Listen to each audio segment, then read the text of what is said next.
Olá pessoal, aqui é o professor Jeová. Estamos aí forçosamente em quarentena, saudade da turma, saudade do ambiente da sala de aula. E para que a saudade seja menor, né, vamos aqui reativar nossos estudos junto ao Colégio Átrio, que teve essa excelente iniciativa, nos propiciando essa possibilidade, né, de manter os estudos sobre a história do Brasil, certo? Essa aula está direcionada principalmente aos alunos do terceiro e do curso, são aí as séries que eu ministro esse conteúdo de História do Brasil, certo? Legal? Muito bem. O curso, inclusive, eu comecei um pouco mais adiante, claro, até por uma questão de recorrência, mas esse é um conteúdo muito cobrado em todos os vestibulares, inclusive no Enem, motivo pelo qual nós vamos, a partir de aqui, né, a partir desse contexto. Muito bem, eu falei para você no nosso último encontro sobre as atividades que marcaram o Brasil durante o período colonial, né? Economia brasileira durante o período colonial. E aí nós trabalhamos até relativamente bem em algumas aulas o Brasil açucareiro, depois falamos do Brasil pecuarista e começamos a falar do Brasil minerador, que é o que você está tendo na sua tela aí agora.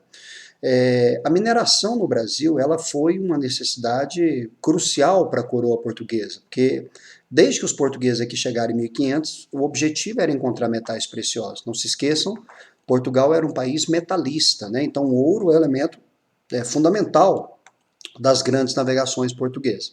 Entretanto, esse ouro não foi detectado num primeiro momento, então o motivo pelo qual a coroa adotou aí a economia canavieira, certo? Agora, uma vez expulsos os holandeses, lá naquele evento da insurreição pernambucana, a atividade canavieira no Brasil ela entra em declínio, ela entra em decadência. E junto com essa decadência da colônia, a decadência da metrópole. O Brasil era a colônia mais lucrativa de todo o Império Português. Então, se a colônia vai mal, a metrópole efetivamente vai mal, né? Então, Portugal vai, a partir daí, 1654, a expulsão dos holandeses, Portugal vai intensificar a busca pelos metais preciosos, as chamadas bandeiras, né? Então, bandeiras são expedições que foram criadas com um intuito maior, encontrar metais preciosos. Expedições que podem ser particulares ou não, que podem ser oficiais ou clandestinas, tem outros tipos de bandeira, eu já passei para você no seu caderninho, você tem isso anotado, mas vamos fazer disso aqui uma recapitulação, né? Mas a priori a bandeira é uma expedição que foi criada para encontrar metais preciosos, a razão fundamental de uma bandeira. Entretanto, nós tivemos no Brasil colônia alguns tipos de bandeiras, tá? Então nós tivemos a bandeira de apresamento, também chamada de bandeira de preagem.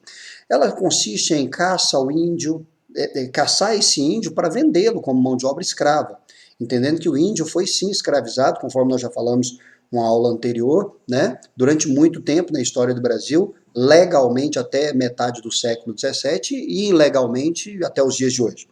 Então, bandeira de apresamento, bandeira que consistia em caçar índio ou capturar negros foragidos ou até mesmo destruir quilombos, bandeira de apresamento.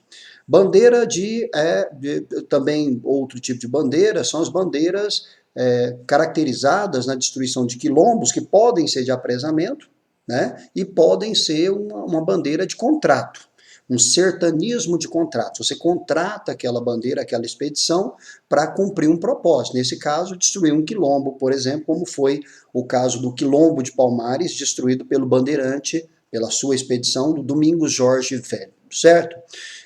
Você tem bandeiras também, que não está mencionada aqui, que são as bandeiras chamadas de entradas. Essas bandeiras são as bandeiras oficiais.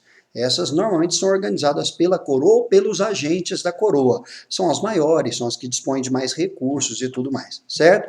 E ainda as monções, que são aquelas bandeiras, aquelas expedições que adentram, né, para o interior através dos grandes rios. São bandeiras de suporte, né? Elas são criadas para dar suporte a outras expedições, seja com jesuítas, para catequizar índios, seja com recursos os mais variados, inclusive armamento, como se fosse o caso, né, necessário. Então, bandeiras chamadas de monções. Tá? Então, temos 4 tipos. As de apresamento, sertanismo de contrato, as entradas e as monções, certo? Qual a importância histórica dessas bandeiras? Né? Essas bandeiras vão alargar as fronteiras, informalmente, as fronteiras do Império Português aqui na América do Sul. Por quê? Porque você está vendo no mapa aí a linha de Tordesilhas, né? Então, pela linha de Tordesilhas, o que cabia, ou que caberia a Portugal era apenas a porção leste, a porção leste do território brasileiro, que seria basicamente o nosso litoral, né? A porção oeste era da Espanha, mas como eu disse, uma das características das bandeiras é o processo de interiorização do território. Claro, até porque bandeirante, assim como pecuária, assim como missões, assim como exploração das drogas do sertão, isso não respeita a fronteira, isso atravessa os limites e acaba por favorecer o processo de interiorização. Processo esse que foi importante para Portugal, quando mais tarde, através do Tratado de Madrid, acaba por derrubar a linha de Tordesilhas e incorporar praticamente todo aquele território que hoje nós consideramos o território brasileiro, certo? Algumas outras ações de bandeirantes são ataques e destruição de missões. É curioso porque tanto bandeirante quanto missionário são frutos da capitania de São Vicente, onde hoje é São Paulo, né? E eles não se dão. Bandeiras com missões não se dão porque têm objetivos distintos, né? O bandeirante tem como objetivo escravizar o índio e a missão tem como objetivo catequizar o índio. Então eles acabam não se dando, né? É uma outra atividade, é uma outra relação que você tem aí, certo? Bom, foram tantas bandeiras, foram tantos bandeirantes que o inevitável aconteceu. Em 1694, aproximadamente, foram descobertas as primeiras reservas de ouro em Minas Gerais. Claro, depois Mato Grosso, depois Goiás, mas primeiro Minas Gerais. Eu disse para você que a atividade mineradora ela não foi a mais lucrativa atividade do Brasil colonial. A mais lucrativa atividade do Brasil colonial foi a canavieira. Mas a mineradora foi aquela em que Portugal exerceu o maior controle. Claro, exerceu o maior controle. Por quê? Porque o ouro descoberto no Brasil ele é um ouro de aluvião. Ele é um ouro que você encontra ele nos leitos dos rios, é um ouro em fragmento, é um ouro em pó, é um ouro que você encontra nos regatos, que são aqueles bancos de areia no meio do rio e tal. Portanto, muito fácil de ser contrabandeado, muito fácil de ser camuflado. Por isso é que o controle administrativo e tributário tem que ser muito grande. Outra coisa, eu falei para você que a coroa portuguesa ela ganha na tributação.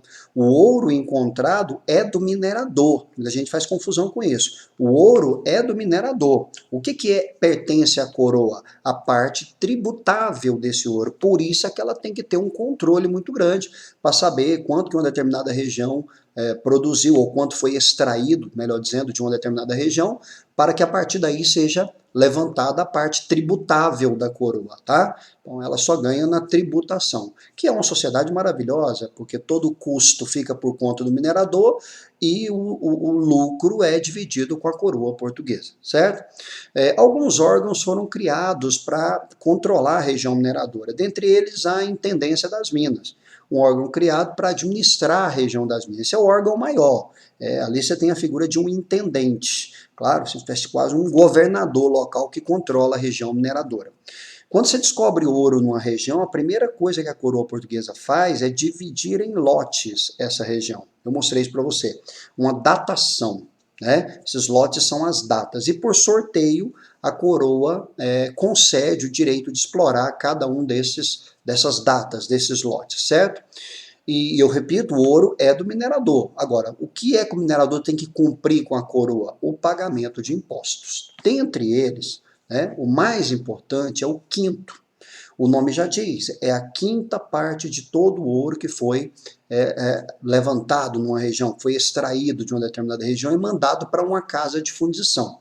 Tá? Então, as grandes regiões mineradoras, elas detinham a casa de fundição.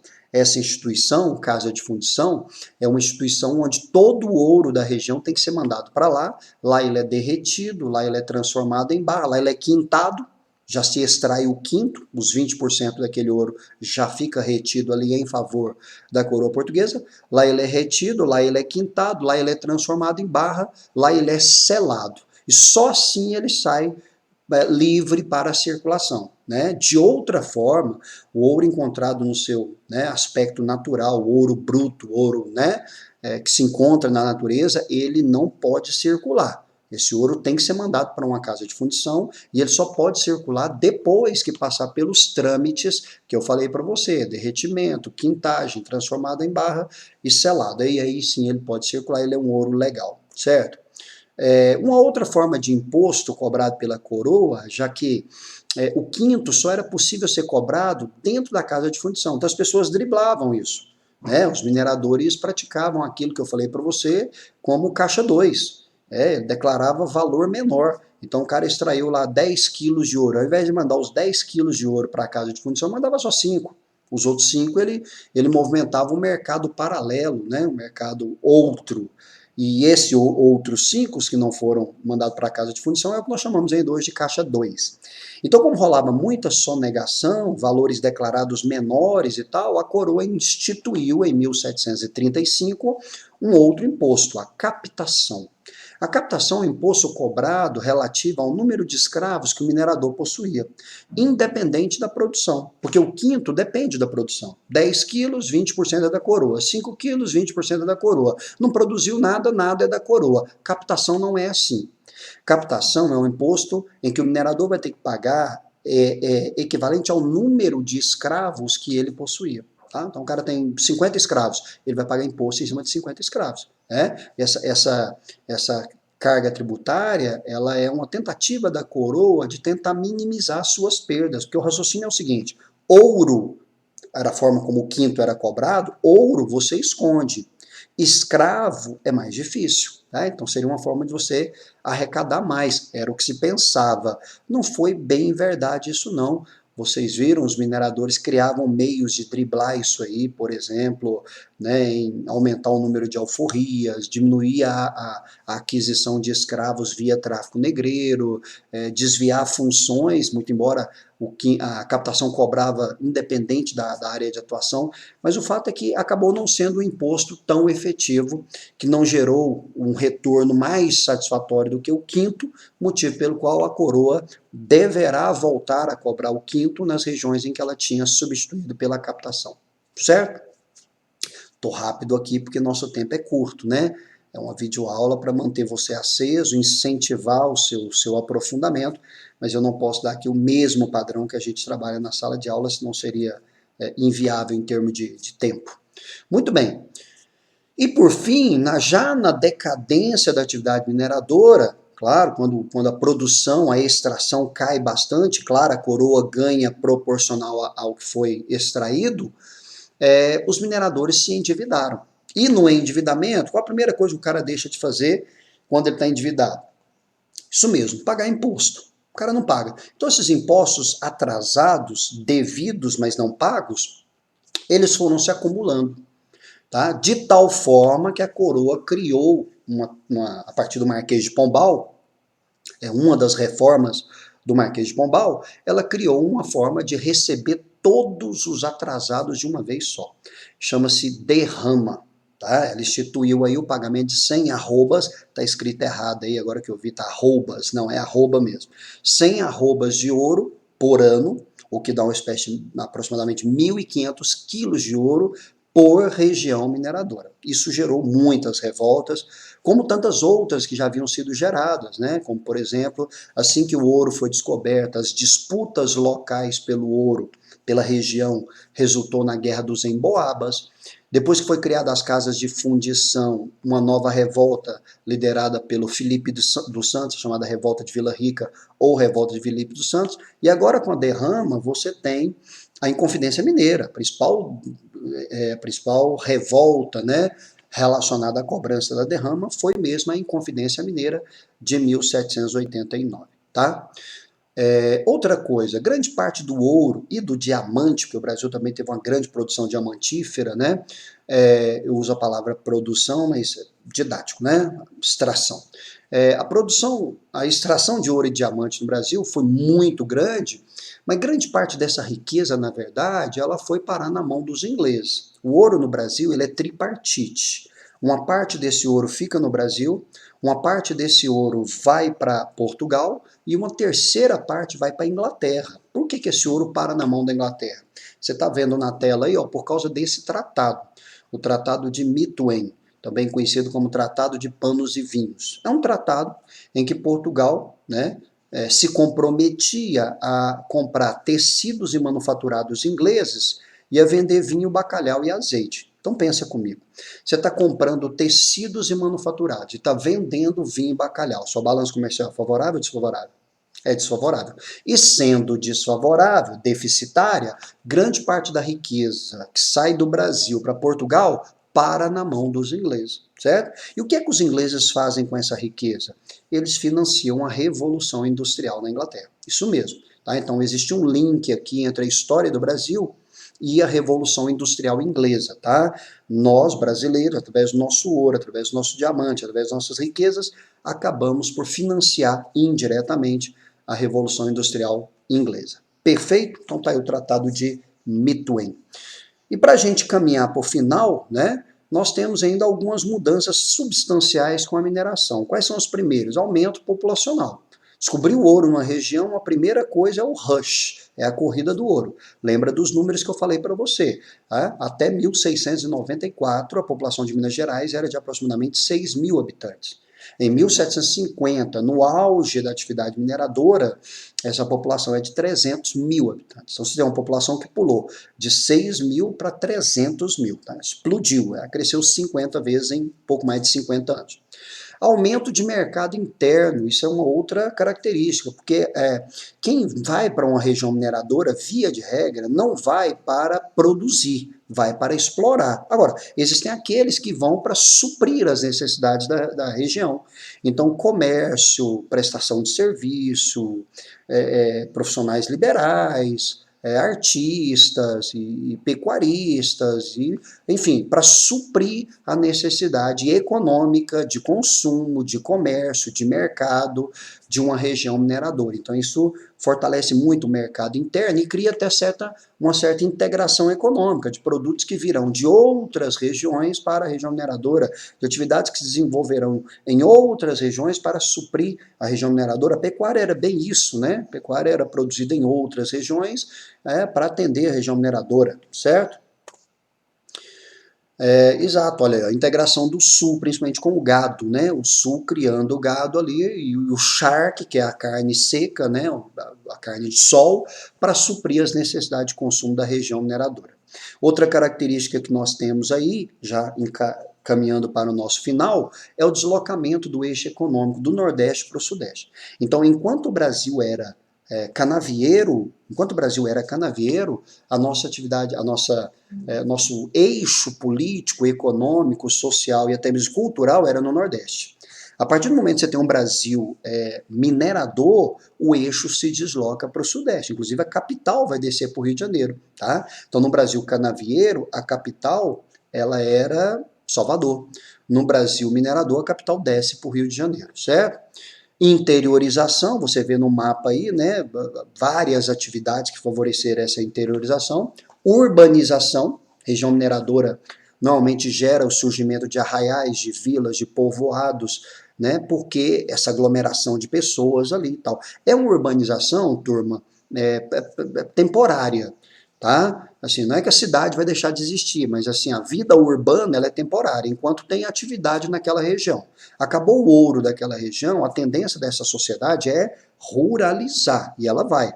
Isso aconteceu com Goiás, né, Vila Boa, isso aconteceu com Vila Rica, com Mariana, com Sabará, com Diamantina, com todas as cidades que surgiram da atividade mineradora. Ela tem uma intensa vida urbana, enquanto você tem atividade. Acabou a atividade, aquela sociedade ruraliza, e a cidade acaba cumprindo papéis outros, né, papéis muito mais, assim, né, religiosos, folclóricos, cívicos, do que exatamente a dinâmica da sociedade.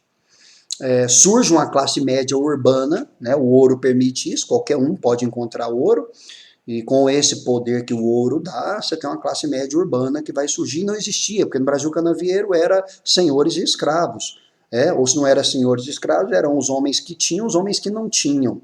Os brancos incluídos, excluídos. Você não tinha exatamente assim uma classe média, sobretudo urbana, né? A mineração permite isso. E permite também uma mobilidade social relativa. Tá? O escravo, inclusive, tem mobilidade social. Não digamos, na sua no status, mas na condição de escravo. Ele pode deixar de ser um escravo e se tornar um ex-escravo. Até porque a mineração ela é um momento econômico em que você tem o maior número de alforrias, ou espontâneas, né? O senhor deu essa alforria, ou elas foram compradas pelos próprios escravos, tá? Então você tem mobilidade social, inclusive, entre os escravos. Perfeito? E nos encaminhando para o final, tá aí algumas imagens. Normalmente essas imagens são do Jean-Baptiste Debré, que é um daqueles paisagistas, né, pintores, artistas que vieram na chamada missão civilizadora. Ele acaba retratando, né, algumas dessas imagens. Muito embora ele virá depois, mas essas imagens elas continuarão, né, falar sobre a escravidão no Brasil até século XIX. Diamante, o Brasil foi um grande, né, produtor de diamante e o maior controle é de Portugal. Nesse caso, Portugal não terceiriza, tá? Não terceiriza, igual ele fez com o ouro. Ele concede um contrato para um contratador, mas é uma pessoa de muita confiança, de muita proximidade com a coroa, né? E para explorar o diamante, até porque tentou-se cobrar o quinto, mas é muito difícil você quintar um diamante, fazer aquele mesmo mecanismo lá da casa de fundição, né? Então o monopólio acaba sendo mesmo português. Na mineração nós temos como manifestação artística o barroco, claro, temos o estilo barroco, são obras de caráter religioso, o nosso maior expoente é o Aleijadinho, com as suas esculturas, né? É o maior representante, mas nós temos também outras manifestações, como a de Gregório de Matos Guerra, que migrou da região do Nordeste para o Sudeste, enfim, né, Tomás Antônio Gonzaga, o arcadismo brasileiro, Cláudio Manuel da Costa, dentre outros. Aí a população brasileira, no século XVII, né, áreas de influência da cidade e das vilas, e áreas conhecidas e relativamente povoado. Vê que é basicamente uma vida litorânea, né, esse Brasil do século XVII. E aí você vê o Brasil do século XVIII. Ó, veja bem a diferença populacional. O Brasil do século XVII ainda era fruto de um Brasil canavieiro. O Brasil do século XVIII é um Brasil, né, de mineração, e você vê uma realidade geográfica muito mais interiorizada. Certo? E depois esse ouro se estenderá a Minas Gerais, começa em Minas Gerais, depois vai para Mato Grosso e para Goiás. Tá perfeito? Muito bem, queridos. Então, eu fico feliz porque em que nós tenhamos nossa possibilidade, tá? Então estão aí as principais características da mineração. Um pouco mais rápido do que o ritmo da sala, mas eu penso que dá para a gente aprender por aqui sim, ok? Até a nossa próxima aula. Um abraço para você. Me acompanhe lá nos nossos canais. Estou sempre gravando uma live, alguma coisa, postando alguma coisa, né? Para que você possa manter contato com a matéria. Tá? Um abraço para você e continue pulsando. Até mais.